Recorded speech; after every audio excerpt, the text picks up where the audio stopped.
And what Krishna wants to chapter is that every seeker should discover this Nirguna Atma, the self, to attain liberation.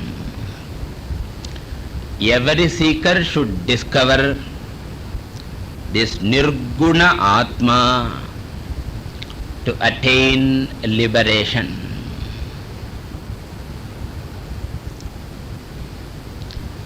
Or to use the language of the 14th chapter of the Gita, everyone should become Gunatitaha to attain liberation. And through this, Krishna hints at an idea which we have to derive, not directly said. That idea is all the three gunas are three types of bondage only. All the three gunas are different types of bondage only.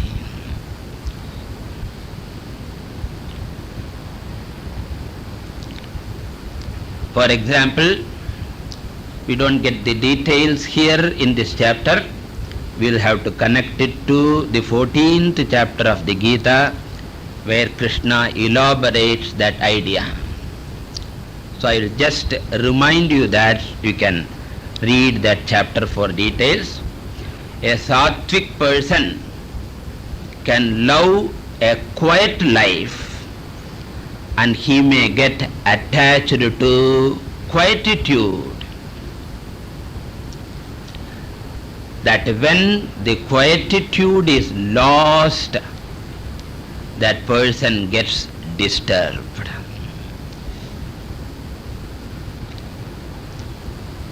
So I don't like people coming into my room. I don't like some music. I don't like even a phone call. I don't like even a friend visiting me. So I will fall in love with silence, quietude, etc.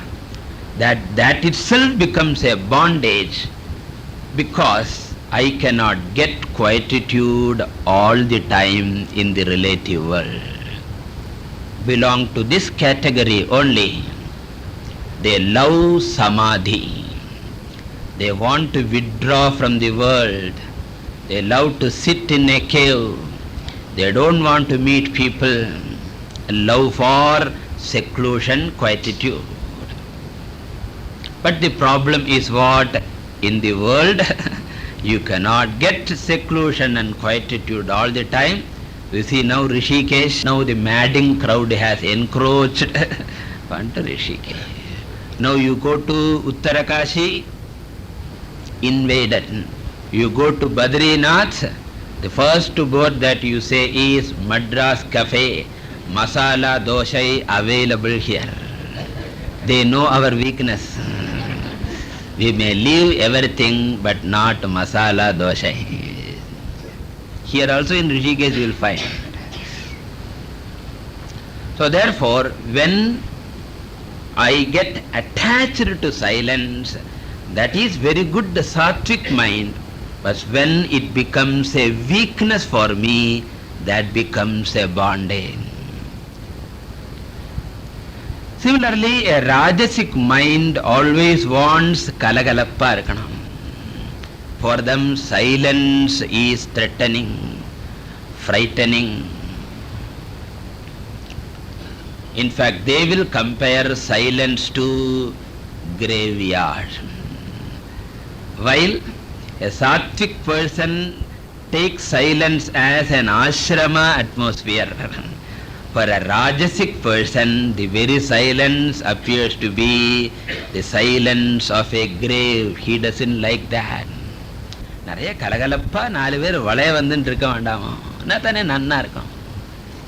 This is called rajasic attachment or addiction. And similarly, a tamasic person, of course, he is also bound because of tamoguna he doesn't like to get up even for food. இங்கே கொண்டு வரேளா கேட்பேன், கொண்டு வந்தால் பழத்தை உரிச்சு வைக்கிறேளா கேட்பேன், அடுத்தது வாயில் போட்டு தரேளா கேட்பேன். For him activity becomes bondage. Sattvam sukhe sanjayati rajah karmani bharata jnanam avrityatu tamaha pramade sanjayatyuta. So thus all the three gunas are three types of shackles or chains. Therefore one should go beyond the three gunas and discover the Atma, which is Gunatita. And what is the glory of Gunatita? The glory is he can accept silence also, enjoy, and he can accept a noisy railway station also. He is not attached to any one of the two. For him, activity is okay, quietude is okay. Such a person is Gunatita. Okay.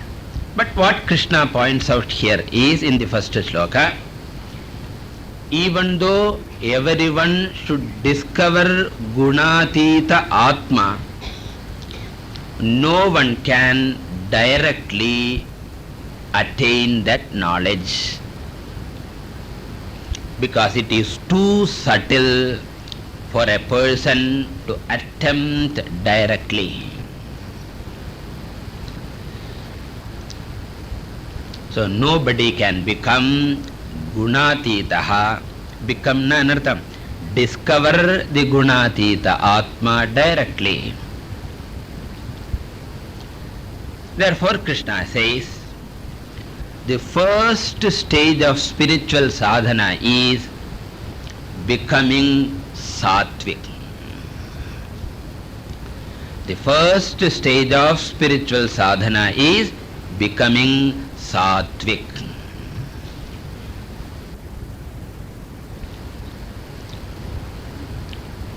Because majority of people are born with tamas predominance or rajoguna predominance only, and therefore those seekers with rajasa pradhana and tamasa pradhana should convert themselves into Sattvic people, the Gunatita Atma.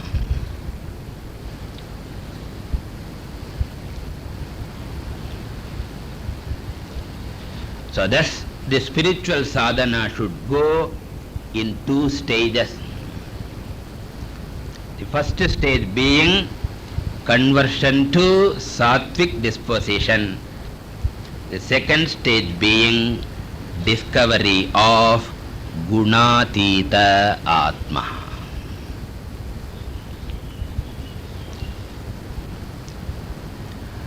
Now Krishna is discussing the first stage. What is the first stage? Conversion into Sattvic personality. In fact, we can say religion and philosophy are these two stages. Religion is meant to make a person Sattvic. Philosophy is meant to make a person Gunatitaha. If you put in scriptural language, the Veda Purva is to make us Sattvic.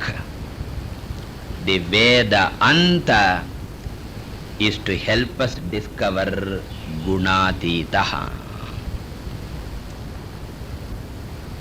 Karma Kanda makes us Sattvic, Jnana Kanda makes us Gunatita.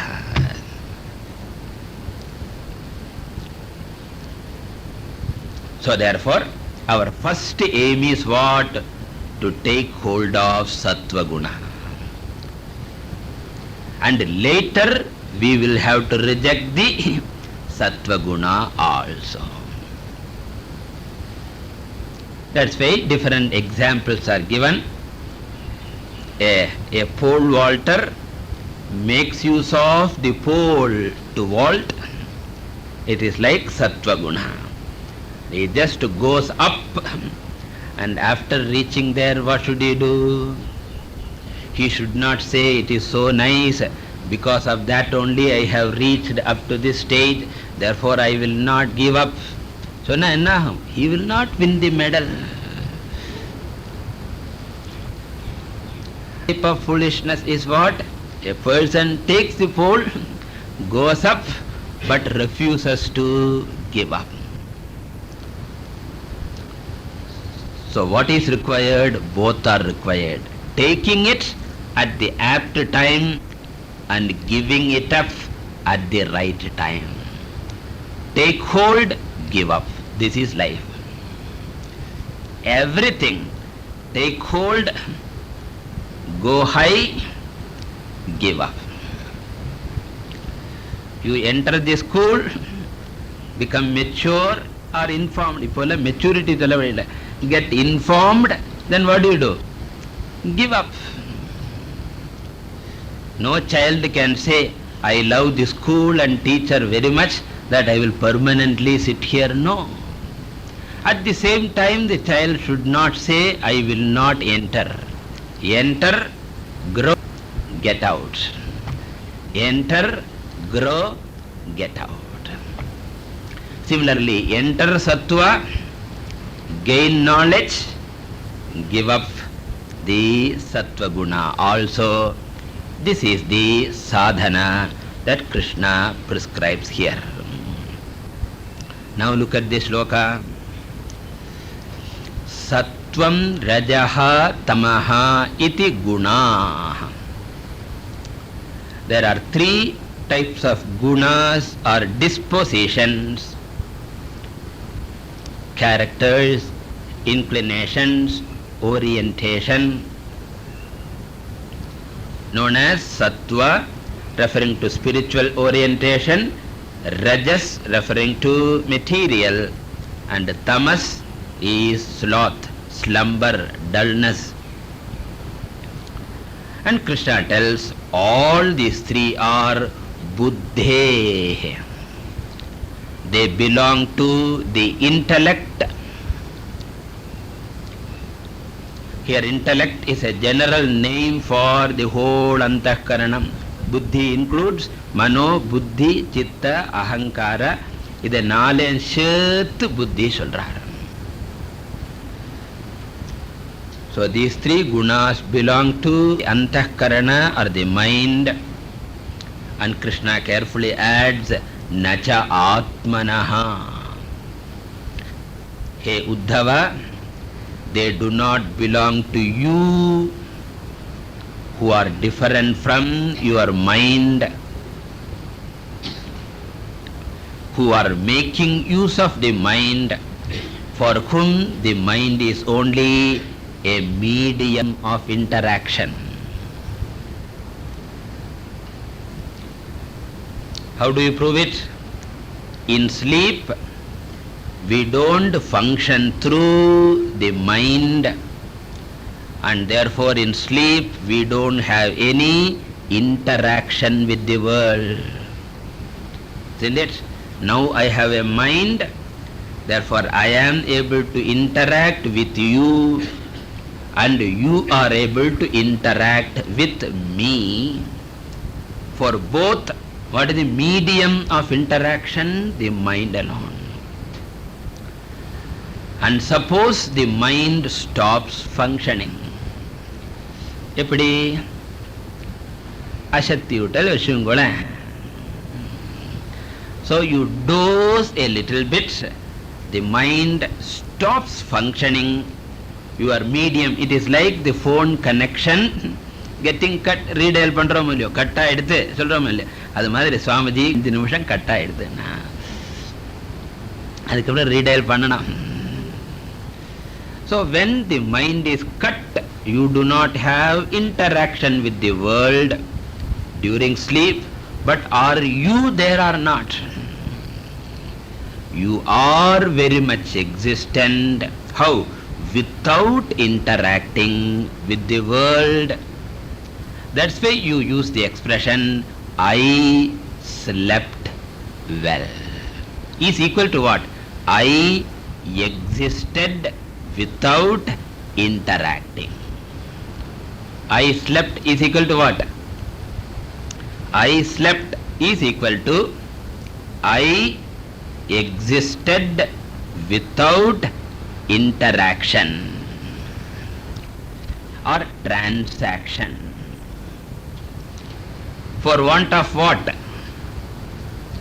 Not myself, for want of the mind, because of the absence of or because of the dormant condition of the mind.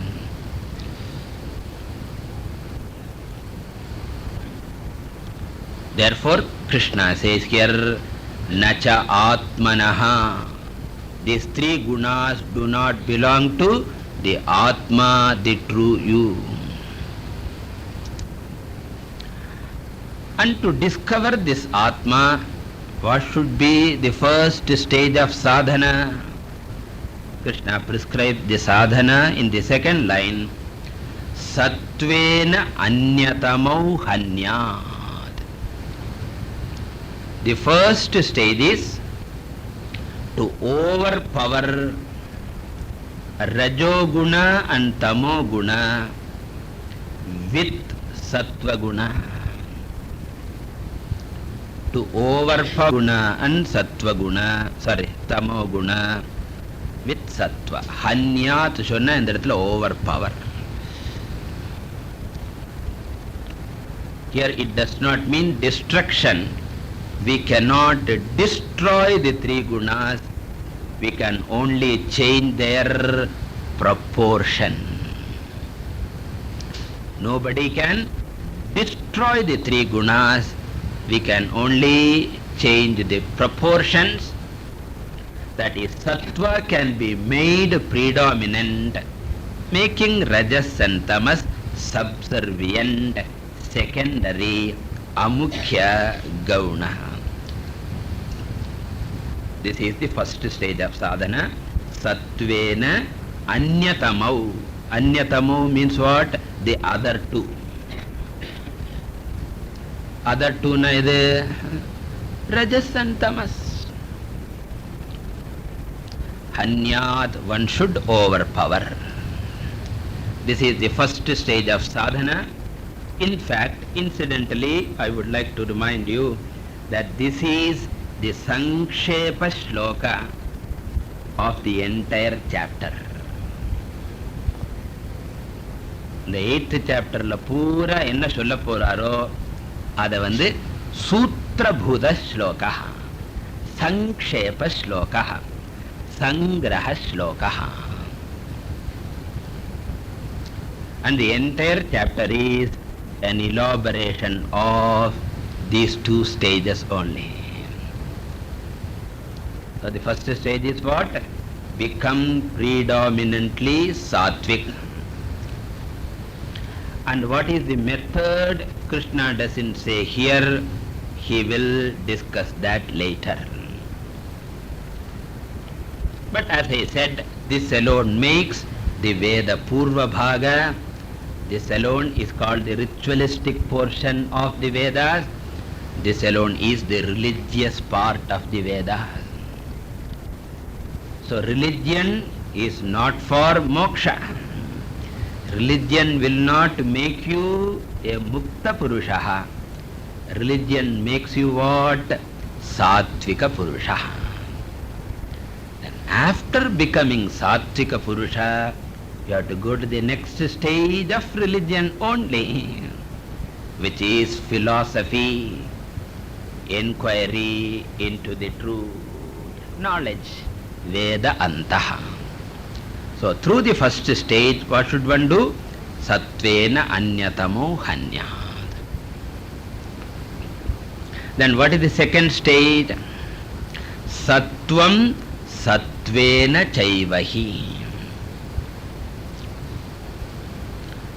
So sattvam hanyat. We have to supply the verb hanyat. One should overpower or negate sattva guna also with the help of sattva guna itself. One should overpower sattva guna also with the help of sattva guna itself. Which means with the help of knowledge. One should overpower sattva guna with the help of knowledge. What knowledge? Gunatita atma jnanena sattva gunam api hanyat. So sattvena is equal to gunatitam hanyat. You reject the sattva guna also. This is the second stage of sadhana, which alone is called Vedanta Vichara, which alone is called Jnana Yoga, which alone is called Shravana Manana Nididhyasana. First stage is Athato Dharma Jignasa, second stage is Athato Brahma Jignasa. Sattvam sattvena chaivahi hanyat. More we will see in the next class. Hari Om. Om Purnamadah Purnamidam Purnat Purnamudachyate Purnamadaja Purnamevavashishyate. Om Shanti Shanti Shanti.